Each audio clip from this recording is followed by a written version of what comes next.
बोकारो के बेरमो में चर्चित अनीता देवी हत्याकांड अब एक नए विवाद में घिर गया है। कोयला विवाद से जुड़े इस बहुचर्चित मामले में अब अनीता देवी के गर्भवती होने या नहीं होने को लेकर राजनीतिक बयानबाजी तेज हो गई है।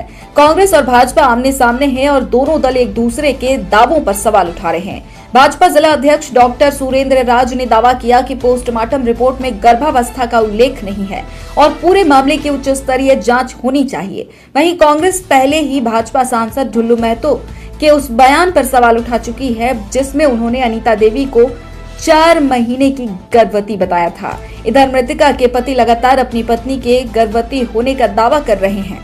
ऐसे में अब मामला केवल हत्या तक सीमित नहीं रह गया है, बल्कि पोस्टमार्टम रिपोर्ट राजनीतिक आरोप, प्रत्यारोप और तथ्यों की जांच का विषय बन गया है। देखिए ये विशेष रिपोर्ट। अनीता देवी हत्याकांड को लेकर पिछले कई दिनों से बोकारो और बेरमो की राजनीति गरमाई हुई है। हत्या के बाद भाजपा नेताओं ने इसे गंभीर कानून व्यवस्था का मामला बताते हुए लगातार सरकार और प्रशासन पर हमला बोला। इसी दौरान ये दावा भी सामने आया कि मृतका 4 माह की गर्भवती थी, लेकिन अब इस दावे को लेकर नया विवाद शुरू हो गया है। जो आपका एक बात उन लोग बोल रहे हैं कि हर बार लोग बात कर रहे हैं कि एक प्रेग्नेंट महिला थी। तो भाई प्रेग्नेंट महिला थी, इसका जांच उन लोग किसने किया?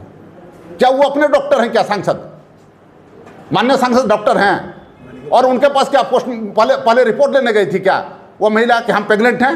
इस तरह का जो मान लीजिए झूठा अफवाह फैलाकर समाज में जो द्वेष फैलाना इन लोग चाहते हैं। कांग्रेस का कहना है कि गर्भावस्था को लेकर किए गए राजनीतिक दावों का आधार स्पष्ट होना चाहिए। कुछ दिन पहले कांग्रेस नेताओं ने भाजपा सांसद ढुल्लू महतो के बयान पर सवाल उठाते हुए कहा था कि किसी जनप्रतिनिधि द्वारा बिना आधिकारिक चिकित्सकीय पुष्टि के ऐसी बातें कहना उचित नहीं है। इसी बीच अब पोस्टमार्टम रिपोर्ट को लेकर भी चर्चाएं तेज हो गई हैं। वहीं भाजपा जिला अध्यक्ष डॉक्टर सुरेंद्र राज ने कहा कि यदि पोस्टमार्टम रिपोर्ट में गर्भावस्था का उल्लेख नहीं है तो पूरे मामले की निष्पक्ष और उच्च स्तरीय जांच होनी चाहिए। उन्होंने कहा कि सच्चाई सामने आनी चाहिए ताकि किसी भी प्रकार के भ्रम और विवाद को समाप्त किया जा सके। उसके परिवार के लोग कह रहे हैं कि अब वो जो महिला है वो गर्भवती है, उसके हस्बैंड बोल रहे हैं, उसके पति बोल रहे हैं, एएनएम का रिपोर्ट है, आंगनबाड़ी का रिपोर्ट है कि वो गर्भवती महिला, और इस तरह से बात आ रहा है चर्चा में पोस्टमार्टम में कि वो गर्भवती नहीं है। ये बहुत दुखद घटना है। खुद आपके कांग्रेस के एक नेता आपके जिला का अध्यक्ष बोलते हैं कि वो जो है सो गर्भवती नहीं थे। ये तो बड़ा आश्चर्य बात है भाई। आप जिला अध्यक्ष हैं, आप बोकारो में रहते हैं और उसका हस्बैंड बोल रहा है गर्भवती है, और आप जो है सो अध्यक्ष होकर कह रहे हैं कि गर्भवती नहीं है। आप चूंकि सत्ता में है, शासन में है, इसलिए आपको ज्यादा जानकारी हो रही कि वो गर्भवती नहीं है।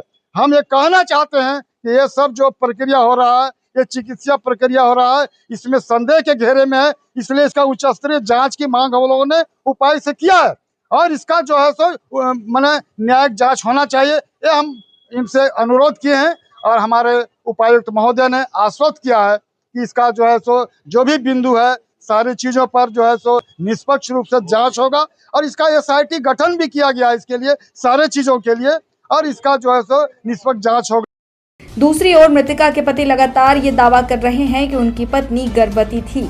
यही वजह है कि अब इस मामले में कई तरह के सवाल खड़े हो रहे हैं। लोग आधिकारिक जांच रिपोर्ट का इंतजार कर रहे हैं। फिलहाल प्रशासन की ओर से इस विवाद पर कोई विस्तृत आधिकारिक प्रतिक्रिया सामने नहीं आई है। अनीता देवी हत्याकांड पहले से ही राजनीतिक और सामाजिक बहस का विषय बना हुआ है। अब गर्भावस्था को लेकर उठे नए विवाद ने मामले को एक और संवेदनशील मोड़ दे दिया है। सच्चाई क्या है, इसका अंतिम जवाब जांच और आधिकारिक दस्तावेजों से ही सामने आएगा। तब तक राजनीतिक बयानबाजी और आरोप प्रत्यारोप का दौर जारी रहने के आसार हैं। बोकारो से मुनादी लाइव के लिए नीरज सिंह की रिपोर्ट।